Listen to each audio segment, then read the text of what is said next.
amigas, amigos, ¿cómo están? Yo feliz aquí en las instalaciones de Vez Cable, desde donde se emite Ella Él, el programa para hombres y mujeres que buscan la felicidad. Ustedes saben que este programa se emite a través de esta plataforma o de Vez Cable en sus dos plataformas. Bueno, hoy tenemos un lindo programa, como siempre, lo preparamos con mucho cariño. Y en nuestras secciones tenemos, en primer lugar, en la intimidad.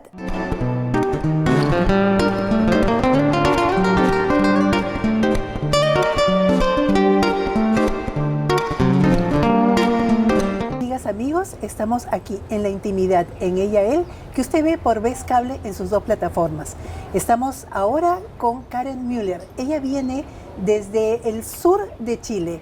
Ella ha venido a Perú a participar en un encuentro, en una convergencia de mujeres medicina, de mujeres que se juntan para sanar la tierra. Gracias, Karen, por venir. Ella además, bueno, es coach, es psicóloga, trabaja mucho en toda la parte del menstrual, ¿no? Cuéntanos un poquito vamos a hablar en principio de esta enseñanza que das tú a las mujeres de los ciclos menstruales. Ok, hola, muy buenas. Muchas gracias por la invitación.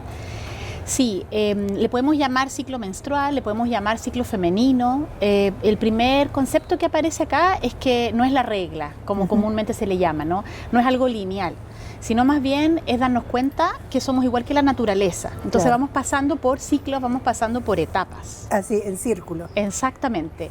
Y entonces la palabra menstruación viene del latín y del griego, que ambas hablan de lo lunar y de lo mensual. Entonces, claro, uno cuando nace ni se pregunta el tema, le llega la menstruación como mujer y uno dice, oh, qué problema, de ahora en adelante tengo que andar preocupada de cosas que no quería, que antes era más libre, qué sé yo. Pero en realidad yo siempre lo he llamado como un gran regalo, el gran regalo de la fertilidad. No es que las mujeres no seamos creativas o no podamos fertilizar ideas, pero cuando empezamos a menstruar podemos tener más conciencia de esos procesos. Entonces yo lo he llamado autoconciencia menstrual, el proceso que yo me dedico a aprender a conocerme.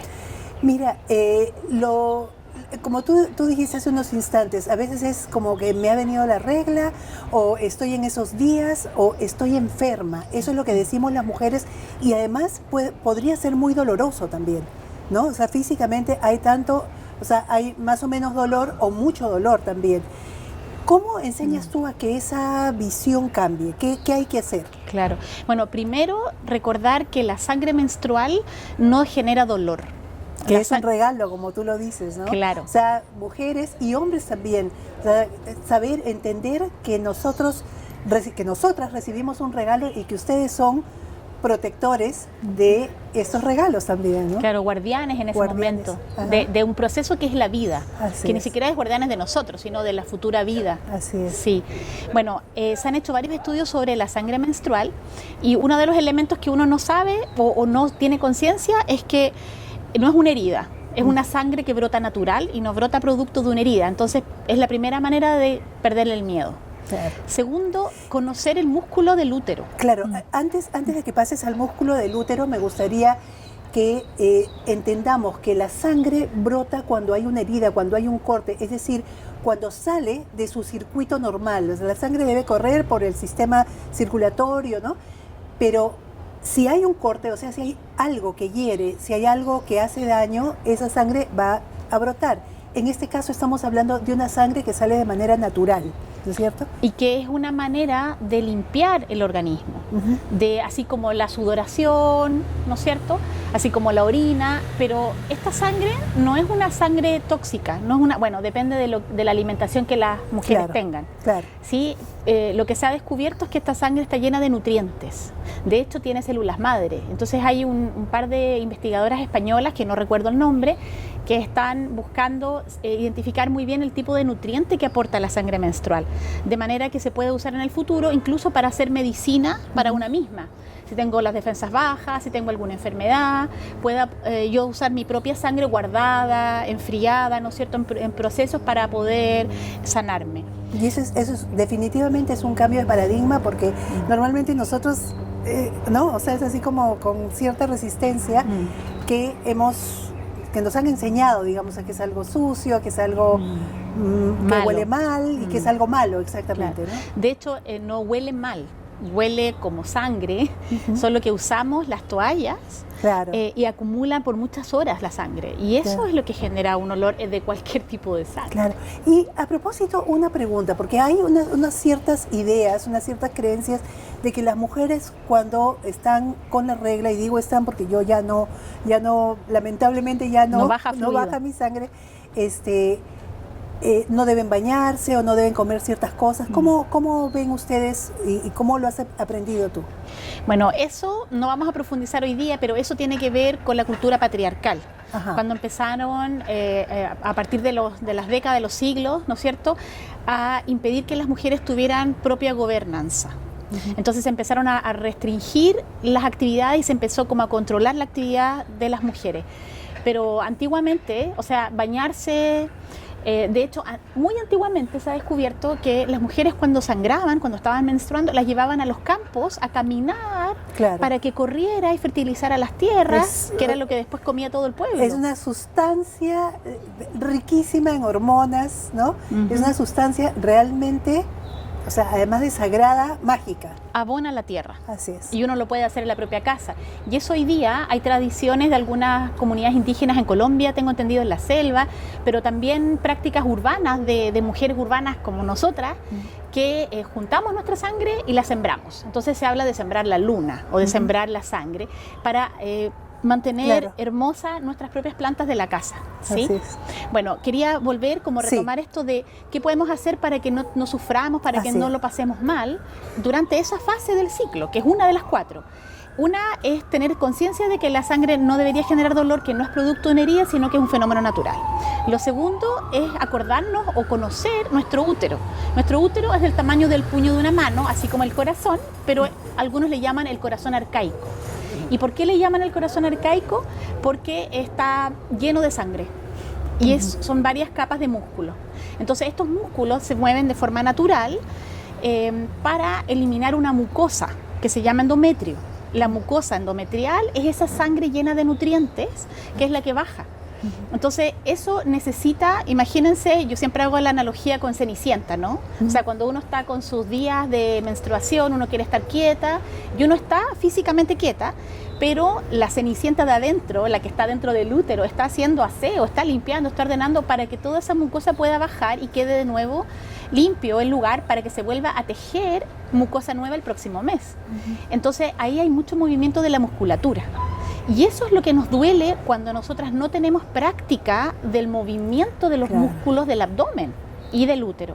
Entonces, la sabiduría ancestral es mágica, ¿no? O sea, nosotros hemos perdido mucho conocimiento, pero el origen de la danza del vientre, de la danza, ¿no es cierto?, belly dance y todo, se dice que tiene que ver con estas prácticas que las mujeres hacíamos para estar conectadas con los movimientos de la musculatura y que no fueran duros y que el músculo no estuviera como sin actividad y pudiéramos disfrutar en la bajada. Entonces es importante que hagamos belly dance y yo diría que ya que lo tenemos más a la mano, de repente con nuestra música afro también podemos, porque lo que se mueve es justamente la parte baja de la cintura, ¿no? La danza tribal, todo lo que es con el cuerpo hacia abajo, de la cintura y del abdomen. Tocando tierra, claro. Sí, todo eso nunca cuando estamos menstruando. Eso hay que hacerlo en las otras fases. La segunda fase, la que viene después de la menstruación, se llama la fase estrogénica porque se libera estrógeno, que es una hormona, y algunos le llaman la fase preovulatoria también. Y es corta también, dura 5 o 6 días y es la que nos dan ganas de bailar. Es donde queremos hacer actividades, queremos estar en el mundo, queremos compartir con los demás. Se nos ocurren miles de ideas, así que es bueno tener un blog a mano para ir anotando. Somos optimistas e ingenuamente optimistas. O sea, hay un acompañamiento desde la biología, pero también desde nuestra historia, que hace que esa sea la etapa del mes en la que andamos con más energía. Luego viene la tercera fase, que es la fase ovulatoria, que es la que todas las mamás se asustan y los papás se asustan. No vaya a quedar embarazada, que no salga con el novio, que tenga cuidado, ¿sí? Porque es la etapa de la fertilidad, que eso también dura unos 6 días. Entonces, ¿cómo yo sé cuándo estoy siendo fértil? Uno puede hacer un cálculo y ahí es donde yo le llamo a la fase del ciclo menstrual la gran brújula. O sea, cuando nosotras estos 30 y tantos años que estamos menstruando, desde el día que empezamos hasta que nos llega la menopausia, nosotras, la gotita de sangre es el norte para mí. O sea, la primera gota de sangre es la que te va a marcar el norte. inicio del ciclo, hasta que vuelva otro ciclo. Los ciclos generalmente duran 28 días y se parecen a los ciclos de movimiento de la luna, por eso es que se asocia la menstruación con la luna, pero no necesariamente. Y algunas mujeres me preguntan, oh, yo estoy mal, tengo que ir al médico porque mi ciclo es de 30 y tantos días, o mi ciclo es de 14 días o de 20 días. Yo les quiero decir a todas que es perfecto. Es perfecto, no es una enfermedad, es anormal porque la norma es lo común, claro, lo que compartimos varios. Pero lo que me pasa a mí es lo que necesito vivir. Si yo tengo un ciclo de 30 y tantos días, probablemente hay una de las fases que yo la tengo que vivir con más tiempo. No le he dedicado tiempo, no he estado ahí conectada y entonces la sabiduría de mi cuerpo me dice tienes que estar más tiempo ahí, Karen, entonces quédate con una fase premenstrual mucho más larga o con una fase menstrual. A lo mejor hay días que uno tiene 7 días de menstruación y uno quiere puro terminar y sigue menstruando y sigue, y es porque el cuerpo necesita ordenar adentro. Yo no tengo idea, porque como no tengo conciencia, no lo entiendo. Claro. Pero es como otro idioma. Cuando uno aprende inglés, ya escucha conversaciones y sabe qué pasa. Si uno aprende lenguaje menstrual, uno va a entender. Claro, y es interesante que sepamos que son ciclos en los que podemos vivir diferentes momentos de nuestra vida, ¿no? Exacto. Como tú dices, o sea, puedo estar quieta y limpiando, o puedo estar muy creativa, o puedo llevar a la concreción mis proyectos, ¿no? Cuando estoy ovulando, tengo la capacidad para concretar todo. Tengo la fuerza de la madre que ejecuta, que dice que sí y que va. ¿Y cuál es el momento en el que todos nos miran? En esa. Cuando estamos súper recontra atractivas. Sí, porque estamos liberando ferormonas. Y esto biológicamente tiene un objetivo, que es atraer al sexo opuesto para poder reproducirnos como especie. Eso es como a nivel biológico. Pero los seres humanos, a diferencia de otras especies, nosotras no entramos en celo. No como las otras especies, nosotros menstruamos todo el tiempo, o sea, durante el año, todos los meses. Por lo tanto, no vamos a quedar embarazadas a cada rato. El objetivo es conectarnos con el placer, con el disfrute, con la creatividad y con reunirnos con otras personas. Entonces, estamos súper atractivas, todos ponen nuestra atención y es la época del mes que yo agendo para tener reuniones, para tener entrevistas como esta o cosas así. Ah, perfecto. Entonces, claro, si tú quieres firmar un contrato o hacer una negociación, esta es la época del mes en la que es más claro, porque ir así como con ganas de quedarte así arropadita, ¿no? No es lo más conveniente. No, porque no vas a estar con el foco puesto ahí.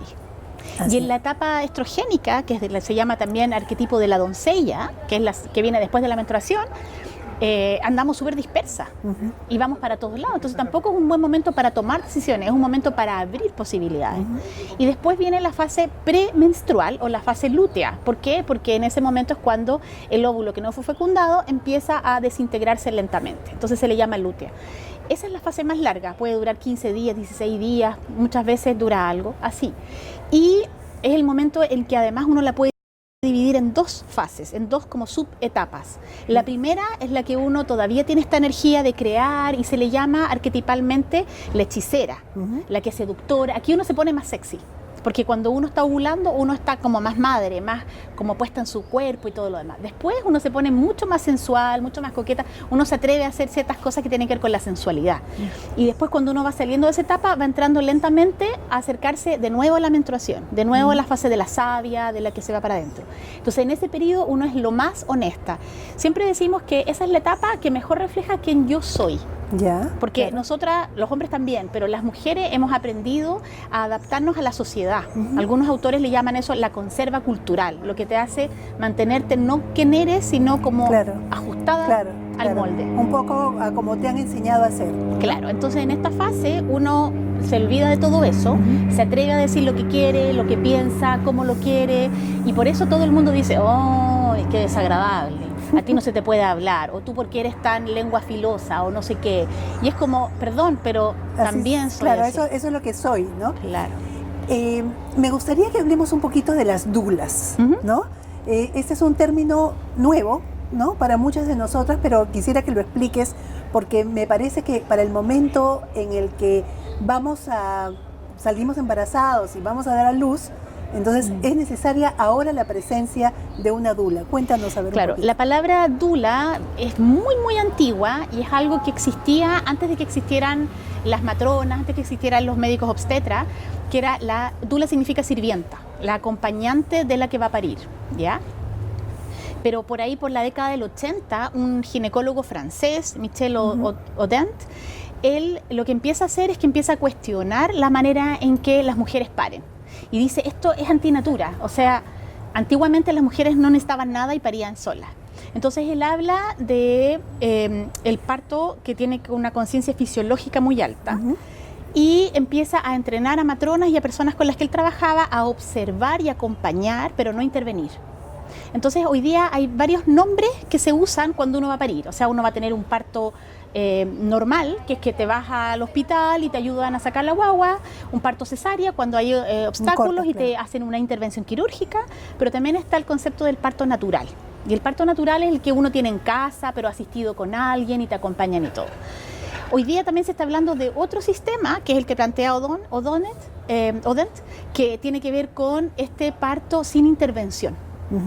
Entonces, la idea es que las dulas se preparan, cualquier mujer puede ser dula si se prepara, para acompañar en el ritmo de la respiración, acompañar en disminuir el miedo y la ansiedad, recordarle a la mujer cómo tiene que moverse para poder dejar salir sin problema a esta nueva criatura.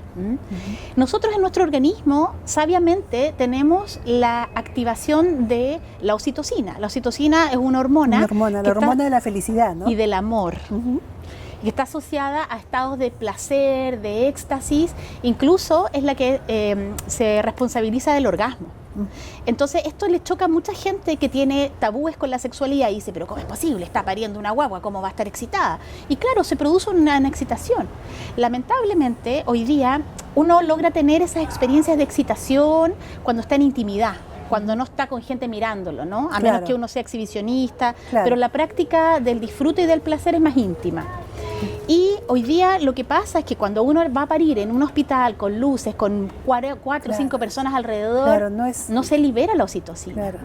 Y entonces se produce como un bloqueo a nivel del neocórtex y uno queda como apretada. Entonces, obviamente que duele. Claro, duele y eso te puede, o sea, de hecho te lleva a una cesárea porque no estás relajada, no estás permitiendo que las cosas sean naturales. Que la guagua se acomode. Así es. Entonces, finalmente lo que ocurre es que te ponen esta epidural o te ponen algo y te bloquea. Te bloquea. Pero se ha descubierto, y hay una escritora española que se llama Casilda Rodríguez, que en la 2005 creo, publica por primera vez un libro muy hermoso que se los recomiendo, que se llama Pariremos con placer.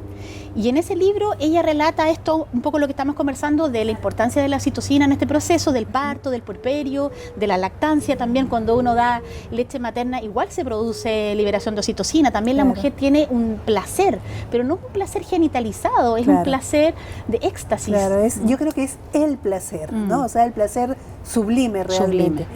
Hay tantas cosas que hablar y tantas cosas que aprender realmente.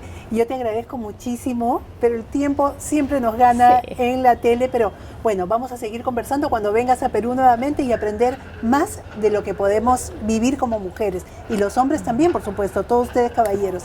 Sí, eso es un pendiente. Vamos a investigar sobre hombres y vamos a traer material también. Perfecto, muchísimas gracias, Karen. Y para las personas que quieran saber un poco más de Karen, aquí está saliendo su página de Facebook para que la visiten. Nosotros regresamos en unos instantes.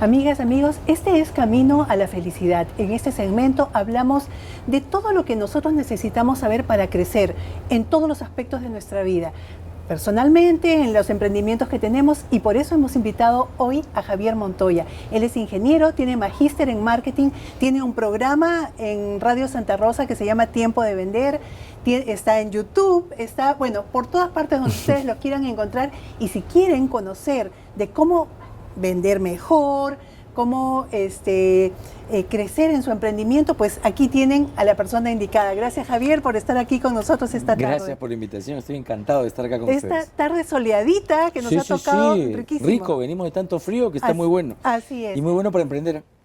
¿Verdad? ¿No? O sea, tener ese fuego, esa vida, pasión. vida. Así es. ¿Qué es lo primero que tiene que hacer un emprendedor para que ese primer paso que necesitamos para que nuestro emprendimiento sea exitoso? Creer en ti. Si tú crees en ti, los demás van a creer en ti. Pero imagínate que tú dudas de lo que puedes hacer o de lo que sabes, nadie va a creer. Tú tienes que empezar por creértela tú. A partir de eso surgen todos los emprendimientos. ¿Cómo te das cuenta que crees en ti? ¿Cómo sabemos que estamos creyendo, que estamos haciendo, que vamos por buen camino? Primero hay que valorarnos, ¿no? Todos tenemos algo que ofrecer. A veces en capacitaciones, en conferencias que doy, me dice, pero ¿yo qué podría ofrecer? Ten la plena seguridad que hay alguien que desea justo lo que tú estás ofreciendo. ¿Ya? Si a ti te gusta, hay más gente también a la que le gusta. Entonces es importante que te guste, es importante que nos guste lo que vamos a hacer. Que ames lo que vas a hacer. Componente súper importante. Entonces preguntémonos si lo que queremos hacer o lo que estamos haciendo es algo que realmente nos despierta ese amor que también nos quite el sueño. Así es, ¿no? Tiene que ser, yo siempre digo, un sueño que te quite el sueño. Un sueño que te quite el sueño, qué lindo. Es más, y estamos aquí los dos porque amamos lo que estamos haciendo, Así si no, no estaríamos acá. Exactamente. ¿No? Es parte de, y entonces cuando tú amas lo que haces, te levantas con ganas, con ánimo, no te cansas. Yo cuando cuento que me levanto todos los días a las 5 de la mañana porque edito desde las 7 de la mañana y yo no paro hasta las 12 de la noche, y dices, pero ¿cómo, no? ¿Cómo? Porque amo lo que hago, no es que tenga súper energía, sino que amo lo que hago. Claro, entonces cuando amamos lo que hacemos, lo que sucede es que la energía comienza a generarse sola y fluye, ¿verdad? Fluye, sí. Bueno, segundo paso, además de creer en ti y de saber que todos tenemos algo que ofrecer. Así es, todos tenemos algo que ofrecer y quiero puntualizar. Si hay algo que a ti te gusta, ten la plena seguridad, te lo firmo en blanco, que hay más gente a la que le gusta. Tienes que encontrarla, sí, ¿no es cierto? Pero hay más gente a la que le gusta, no puedes ser tú el único que le guste eso. Claro. Así que sí tienes que ofrecer y sí hay más gente a la que le gusta. O sea, va por ahí el camino. De hecho, amamos muchas cosas. A veces me dicen, oye, pero a mí me gustan muchas cosas, ¿por dónde empiezo? Empieza por lo que te haga más sentido, por lo que tenga un efecto de corto plazo, ¿sabes? Claro. Porque a veces amamos cosas que tienen efecto de largo plazo y podemos aburrirnos en el camino, ¿no es cierto? Renunciamos, pero si es algo que amas y tiene efecto de corto plazo, abraza. Claro. Siempre recuerdo algo que me dijeron una vez, que es, los pilotos, cuando van de un punto a otro, nunca dicen, voy de Lima a Trujillo, sino saben que esa es la meta final, pero hacen sus metas chiquitas para saber que están yendo en el camino. Y si se desvían un poquito, regresan. Eso es. ¿No? Eso Entonces, son esas metas cortas que nos vamos poniendo y que decimos, ya logré esto, porque además es positivo, ¿no? El que nosotros digamos, bueno, ya lo logré. Así es. Y no, ¿cuándo lograré llegar te empiezas a frustrar, aburrir, no lo ves. Claro. Y es más, y probablemente estás en el camino, pero te frustras tanto que abandonas. Así ¿no? es. Hay muchos emprendimientos que se abandonan rápidamente. Claro. Es que esto, dices, de cada 10 emprendimientos, 9 fracasan. Entonces uno dice, ¿por qué, no? Claro. Si son buenos y todo. De repente se están poniendo algo de muy largo plazo, no ven el efecto y abandonan. Así es. Pónganse metas de corto plazo. Qué bueno. Ese es entonces creer en nosotros, amar lo que hacemos y ponernos metas de corto plazo, porque eso nos va a estimular, nos va a motivar, porque necesitamos esa energía, que esa energía se regenere. Siguiente paso. Siguiente paso.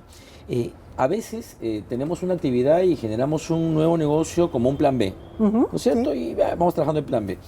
Ese plan B no va a tener autoridad, no va a enamorar si tú no le pones algo que te cubra algo. Es decir, mira, digo, hago un plan B y digo, ya, esto me va a pagar pues el internet, me va a pagar el cable, me va a pagar la gasolina. Y entonces yo digo, ya, me tiene que pagar. Si es que no me dé ese dinero, no voy a poder mover el carro porque no tengo gasolina. Y entonces le voy dando importancia. Claro. Si no le doy importancia, a veces lo hago, a veces no lo hago, ¿entiendes? Yo sigo pagando la gasolina por otro lado, me da lo mismo si lo hago o no lo hago. Entonces, tú tienes que asignarle a ese, entre comillas, plan B, asígnale algo. Yo lo pondría como un hijo. Lo Sí, pondría bueno, como un hijo. un O sea, hijo. tengo a mi hijo mayor y cuando tengo a mi segundo hijo, no lo voy a dejar pues Y que... le vas a dar la importancia igual. Claro, Ah, tengo va que por darle ahí. la igual importancia. Claro, es más chiquito, serán diferentes cosas, pero tengo que ir nutriéndolo y darle Así la es. importancia que merece, ¿no? Así es, tienes que darle el cuidado, la Así importancia, el cuidado, el tiempo. Yo no conozco ningún emprendimiento que vaya a florecer solo, ¿no? Claro, Hay que dedicarle claro. horas, hay que dedicarle preparación, conocimientos, contactos, en fin, no va solito. A veces me llama la atención cuando hay personas que quieren hacer un emprendimiento dedicándole una hora pues a la semana y quieren que sea el gran El emprendimiento. éxito total. Eso es imposible, eso Claro. no funciona así. Tienes que darle la importancia y el tiempo que necesita. Aquí es cuando, tú sabes que a mí nunca me gustaron las matemáticas, pero aquí es cuando yo las puedo aplicar. O sea, si tú la misma cantidad de atención, de energía, de amor, de pasión que le pones a algo, es equivalente al resultado que va a al tener, resultado al que vas a éxito tener. que va a tener. Esto no es magia. Así O sea, es, es así directamente proporcional. Si Claro. yo le dedico más tiempo, más energía, más conocimiento, más resultados. Así es. Tiempo de vender. ¿En qué momento es que vamos a ver ese tiempo de vender Hasta en aquí, el proceso? todo lo que debemos ir haciendo y llenándonos de energía, de actitud, de motivación. Tiempo de vender, valga la redundancia, lo que vende tiempo de vender es que hay que vender sin vender. O sea, ya no es que yo voy y lo único que estoy pensando es vender.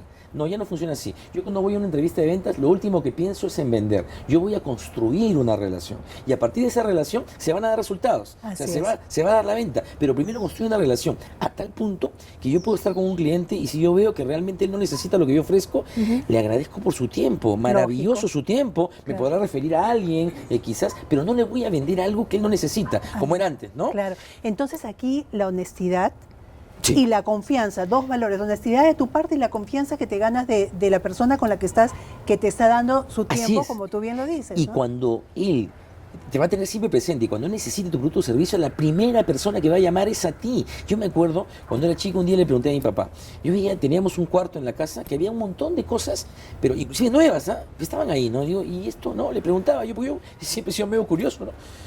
Ah, sí lo compramos, pero no lo hemos utilizado. Y después con el tiempo yo me preguntaba, ¿quién le vendió eso? O sea, vendieron cosas que no necesitábamos, ¿no? Ya. Hoy día no es así. Claro. Hoy día no es así. Hoy día, porque además el cliente está más informado, es más exigente, conoce más, ¿no? Entonces, no vendas lo que el cliente no necesita, linkea, Claro. si linkea bien y si no, ya construiste una relación que además te va a referir muchos clientes. He hecho más negocios con los referidos que con mi propia prospección. Así es, claro. Entonces, el tener una lista de clientes, el ir a buscar a una persona, hacer una cita, darnos cuenta de que no es lo que la persona está necesitando, te va a dar mucho más, es una mejor inversión por lo que tú nos estás Muchísima diciendo. mejor inversión. Que no le vendas a que le vendas. Ese es un cambio de paradigma, ¿no? Claro, yo lo que busco es que me compren, no Claro. no busco qué vender. Y a veces Ajá. me dicen, no, Javier, pero tengo que llegar a mi cuota. Si quieres llegar a tu cuota, prospecta. ¿Qué significa prospectar? Prospectar es que tengas un abanico de clientes mucho mayor. Si yo tengo 2, 3 clientes y no tengo más a quién llamar, voy a tener que venderle lo que no necesita. Porque si no, entre comillas, no llego a mi cuota. Pero Claro. si tú tienes 100 nombres y te encuentras 2 o 3 que no necesitan tu producto y que siendo honesto no se lo vas a vender, te quedan 97 más a quién llamar. Claro. Por eso digo, ¿no? Una buena prospección elimina la frustración. Ahí está el secreto. Claro, porque hay personas que efectivamente logran su cuota, porque Ujú. ahora se usa mucho ese tema de las Sí, cuotas. es de parte, los cumplir. números son Parte de, ¿no es cierto? Pero ¿cómo queda la persona que vendió sin que necesitara? El que compró algo que no necesitaba, es decir, no solamente no te va a volver a comprar, sino que si una persona que quedó contenta contigo refiere más o menos un promedio de 5 personas, ¿no? Una persona que siente que lo has engañado, mínimo se lo va a decir a 13 personas. Imagínate el efecto. Wow. O sea, cuántas personas que no te van a comprar y que van a seguir, es multiplicador. Y ahora con las redes es mucho más Claro, potente. claro. Es rápido, o sea, en segundos hay un montón de gente que se enteró que le vendiste algo a alguien que no lo necesitaba, ¿no? Claro, y quizás esa ha sido la razón por la que nuestros padres tenían cosas guardadas que no necesitaban. es Todos. verdad. Es que este ejemplo que yo te pongo lo hemos vivido todos. Claro, exactamente.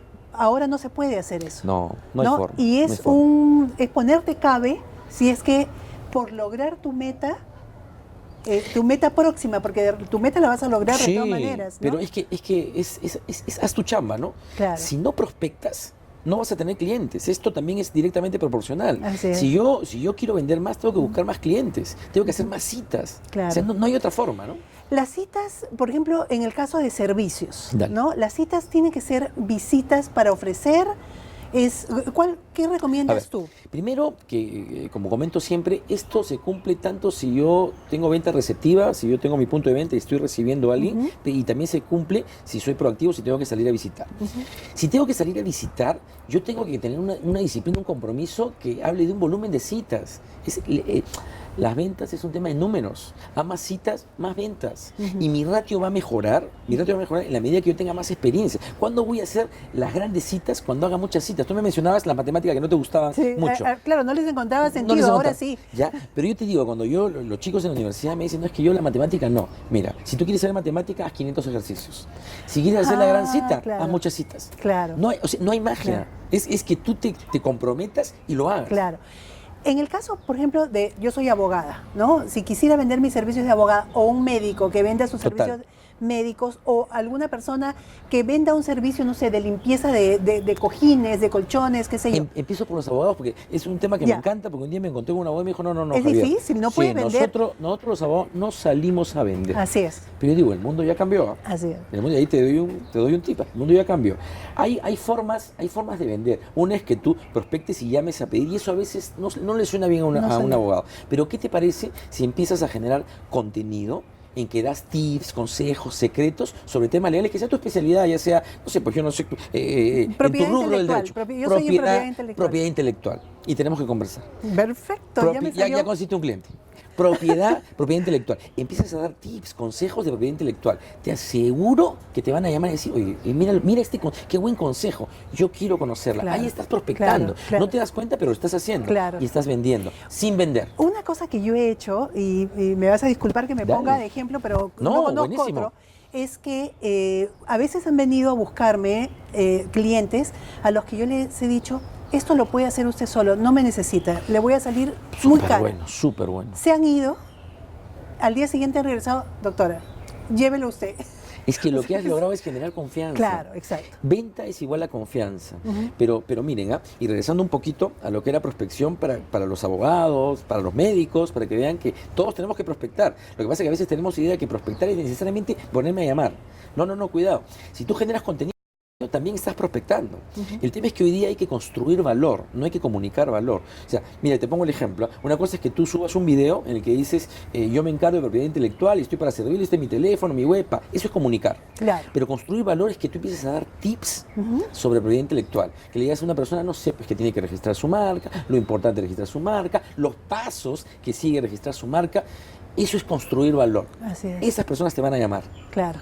Ya estamos cansados que nos digan, que nos comunique, o sea, nos llega tanta información que eso no es. Ya no la escuchamos, ya no la leemos, menos leemos. Lo pasas. ¿No? Claro. Y al final cuando uno habla del mix de marketing, antes nos hablaban de la P de promoción, ¿no? Yo digo, no es la P de promoción, es la P de prospección. Porque al final cuando tú promocionas, lo que quieres es clientes. Así es es. Prospección. Ahora, ¿de qué forma haces tu prospección? Va a depender de tu producto, de tu servicio, de lo que quieres alcanzar. Por ejemplo, se me ocurre ahorita que hay productos muy especializados como, por ejemplo, postres para celíacos y diabéticos. Por ejemplo, ¿no es cierto? Es muy, muy especializado y muy de nicho. Claro. ¿No es cierto? Tiene una forma de prospectar. ¿Ves? Todo tiene una forma, no puedes usar una forma perfecto. Y no es la misma prospección para todo, ¿eh? O sea, es decir, yo tengo mis contactos y si yo tengo un producto, tengo que clasificar para ese producto. Tengo otro, tengo que clasificar. O sea, ¿me entiendes? ¿Qué significa diferente. clasificar? Clasificar es que yo encuentro el perfil a quien quiero venderlo. Del nicho. Claro, si yo te digo, yo por ejemplo vendo seguros. El perfil para vender seguros es uno, pero vendo para tiempo de vender. El perfil para tiempo de vender es otro. Es la misma prospección, pero clasifico de una manera distinta. Perfecto. Javier, te agradezco muchísimo. Yo creo que todos estos tips nos van a servir, vamos a poder aplicar uno por uno realmente. Y bueno, te agradezco muchísimo. Gracias por estar aquí. Nosotros regresamos en unos instantes aquí en Ella Él por Vez Cable.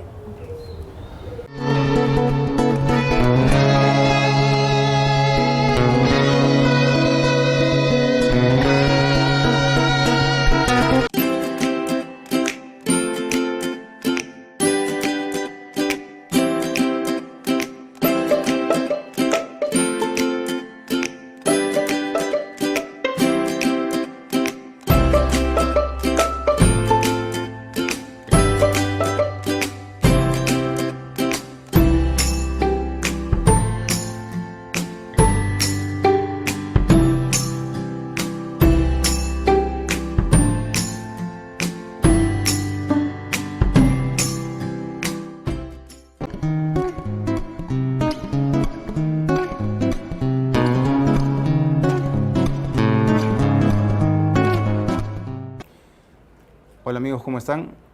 Esta es la sección Legalmente del programa Ella Él. En el programa anterior comenzamos hablando de tributación y de básicamente tributación municipal. Hablamos de la razón de ser de pagar tributos, por qué razón lo debemos hacer, por qué es positivo, el lado positivo que podamos encontrarle a pagar los impuestos, pero es necesario. Es necesario para que el Estado pueda cumplir su fin y pueda tener fondos para fines sociales, sobre todo. Ahora, entrando un poquito más en el tema de tributación municipal, vamos a hablar sobre los diferentes impuestos que tiene esta rama del derecho tributario, digamos, que es la tributación municipal.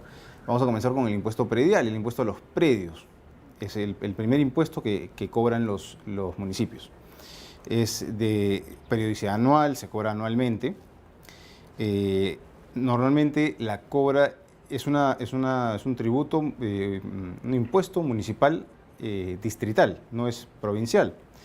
Y se cobra en el municipio donde está ubicado el predio. ¿Quiénes lo pagan? Obviamente los propietarios de los predios, y existen inafectaciones en estos casos, como por ejemplo para las instituciones sin fines de lucro, instituciones estatales, etc. A grandes rasgos, y como les comenté en el programa anterior, este impuesto es un requisito al momento de transferir una propiedad, poder tenerlo pagado. El notario te lo va a exigir, así como el de alcabala, que es el siguiente que voy a mencionar. El impuesto de alcabala normalmente se paga para las transferencias de inmuebles, se paga el 3%. El 3% del valor del inmueble que se está transfiriendo. Y es obligatorio presentarla para la transferencia, como mencioné. Inclusive en el caso de operaciones gratuitas, de transfer, por ejemplo, una donación, también paga alcabala. ¿Cuándo no se paga alcabala? La norma lo menciona específicamente. La primera venta de inmuebles que realizan las empresas constructoras no se encuentran afectadas al impuesto.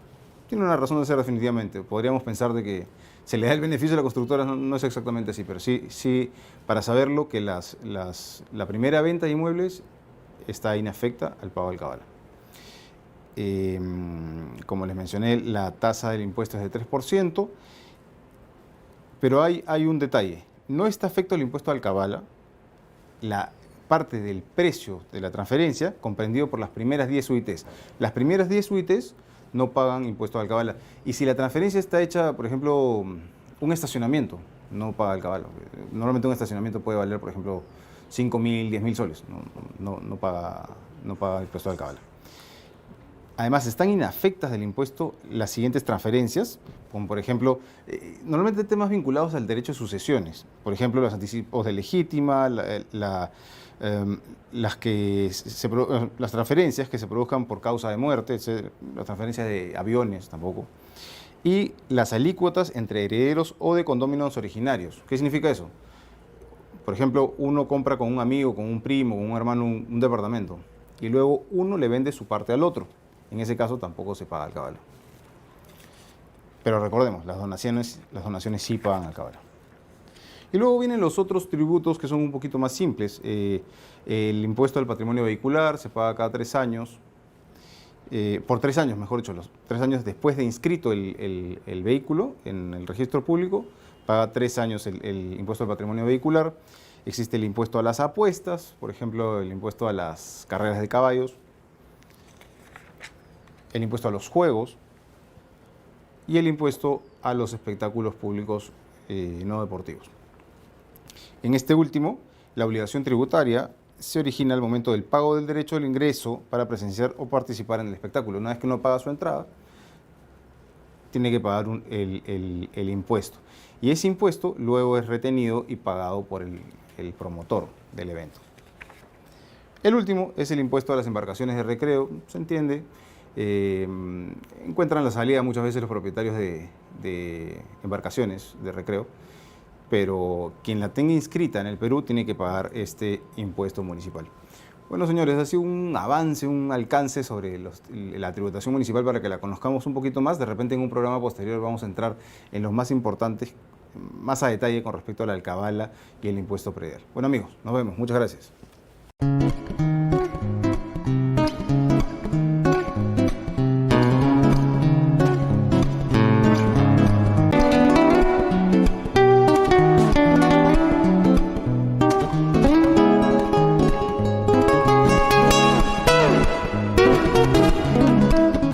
Hola amigos, ¿cómo están? Bienvenidos a este nuevo segmento de Ella es la Empresarial. Hoy estoy muy contento, tengo un invitado especial, Germán Vallejos. ¿Cómo estás, Germán? Bienvenidos. Okay. José, muchas gracias por la invitación, estoy muy bien, contento de estar en tu espacio. Gracias por invitarme. Bienvenido, Germán. Bueno, hoy vamos a tener un tema especial. El tema es sobre el coaching. No sé si han escuchado del coaching y saben para qué sirve, ¿no? Las personas que nos están viendo ahora. Pero quería que me contaras, Germán, ¿qué es el coaching? Okay.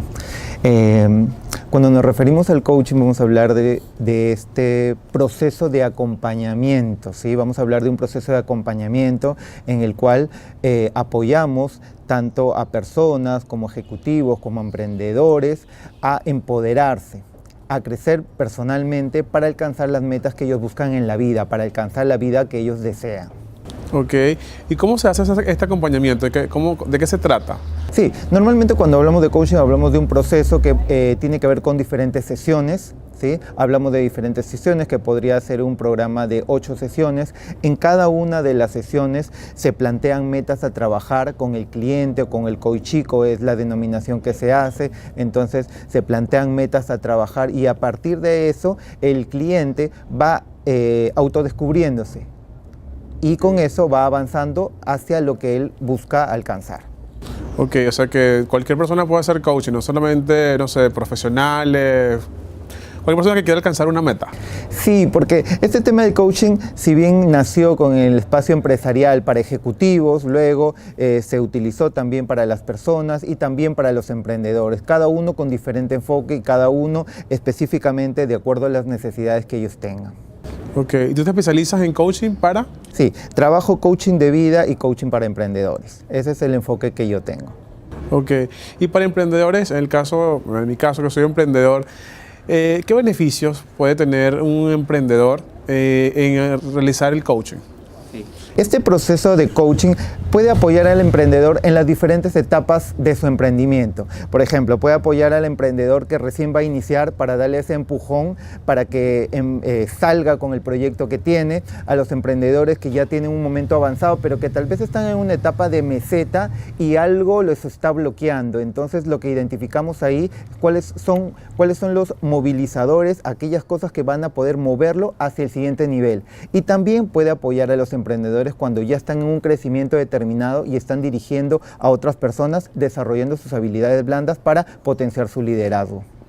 Claro, es decir, que por ejemplo un emprendedor que maneje equipos, que tenga quizás ciertos problemas, ya trabajando el coaching va a tener nuevas herramientas para tener mejores resultados, ¿no? Sí, para expresar su liderazgo que tiene que ver con el tema de la comunicación, cómo se comunica con las personas que tiene a su alrededor, si tiene que darles un feedback para que ellos puedan corregir, para que ellos puedan mejorar, si ellos tienen que también reconocer las buenas prácticas que podría haber en su equipo de trabajo. Entonces, cuando ya las personas ya tienen personal a cargo, les va a apoyar a potenciar su liderazgo.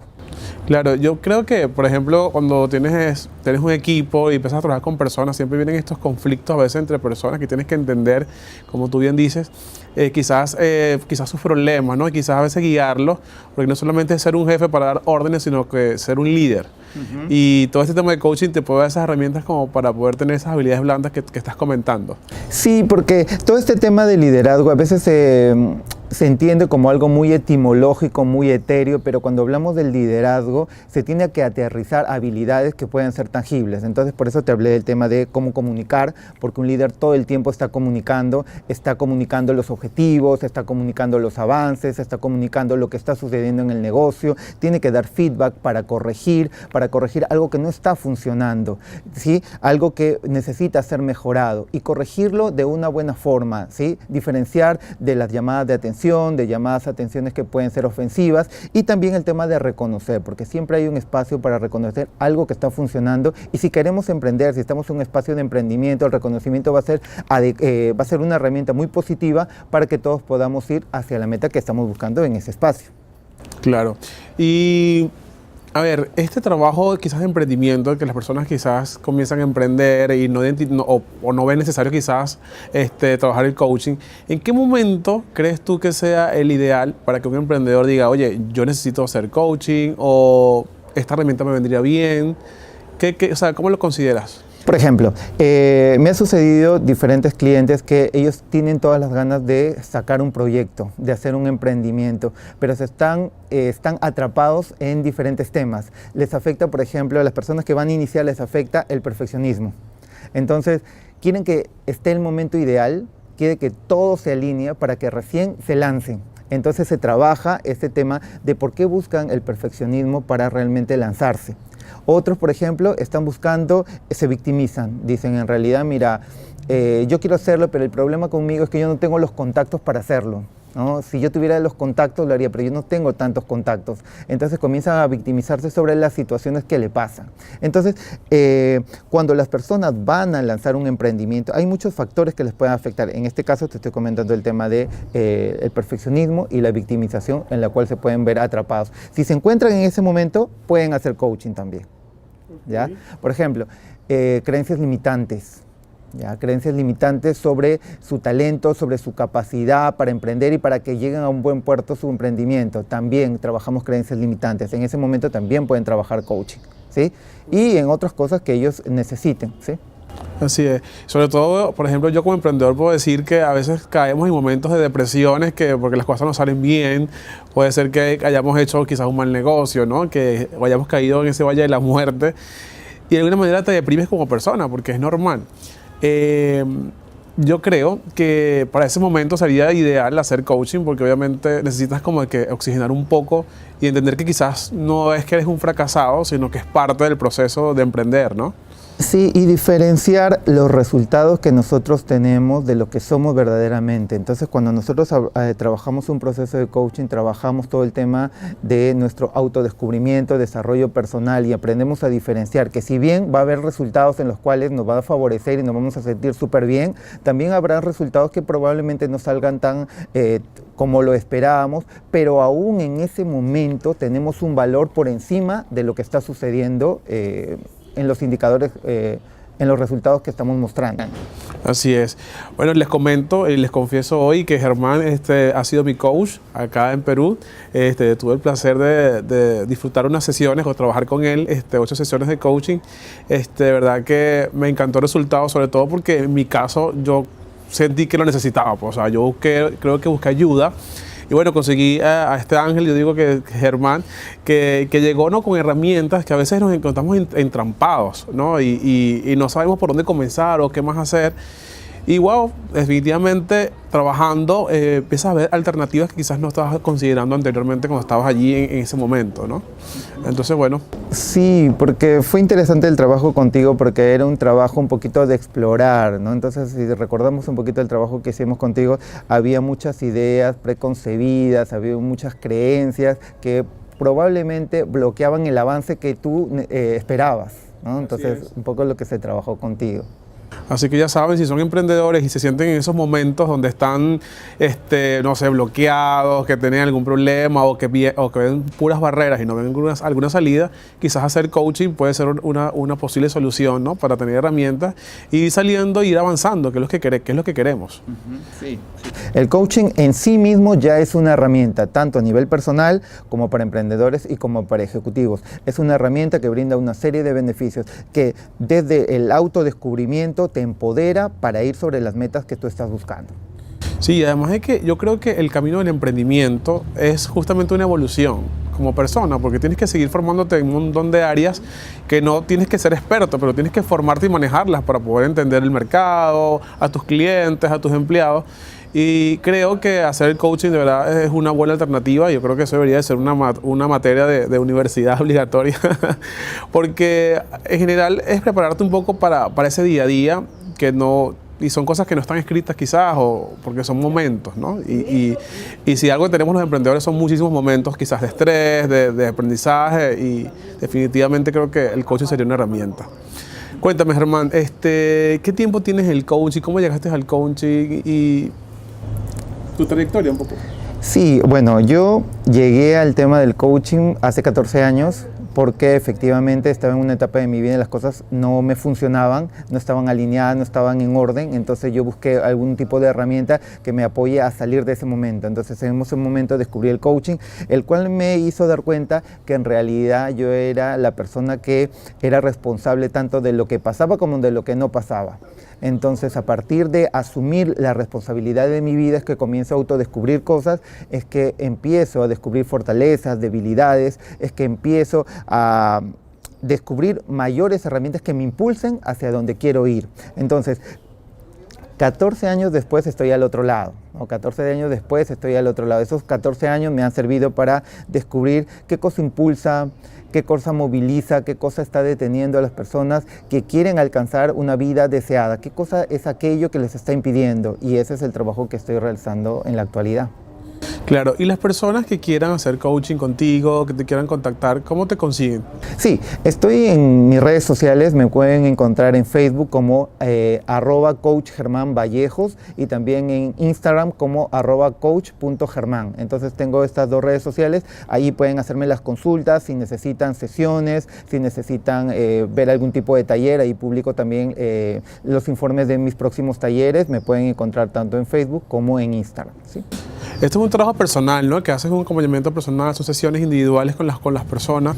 Sí, hay talleres que son grupales, que se enfocan en desarrollar ciertas habilidades a nivel grupal. Sí, hay talleres que son grupales, pero cuando hablamos de sesiones, sí hablamos de sesiones personales en las cuales nos reunimos por sesiones de 45 minutos, en las cuales trabajamos puntualmente aquello que necesita el cliente. Sí, aquello que puede necesitar el cliente. Algunos pueden tener temas familiares, temas de bloqueo, temas de creencias que pueden tener desde la época con sus padres. Otros pueden estar sufriendo una situación que tenga que ver con el cliente que están trabajando. Entonces trabajamos temas netamente puntuales. Okay. Bueno, muchísimas gracias, Germán, por acompañarme hoy en este programa. Espero que esta información les sirva para sus emprendimientos y en su vida en general.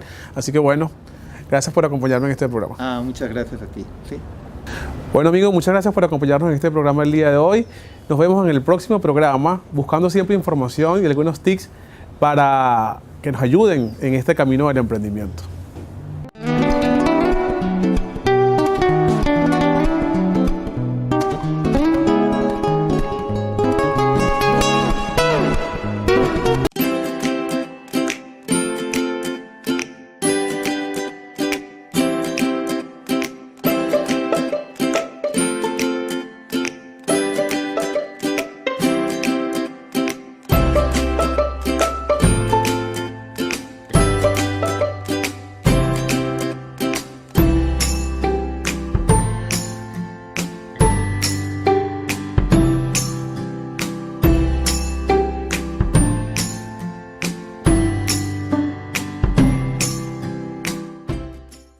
Amigas, amigos, hemos llegado al fin de este programa y la verdad que yo siempre aprendo muchísimo. Espero que ustedes también y se sientan motivados con todas esas experiencias, esos consejos que nos dan nuestros invitados. No olviden de seguirnos en nuestras redes. Estamos en programa Ella Él en Facebook, en YouTube y Ella Él TV en Instagram. Así que esperamos sus comentarios, esperamos sus mensajes y nos encontramos la próxima semana.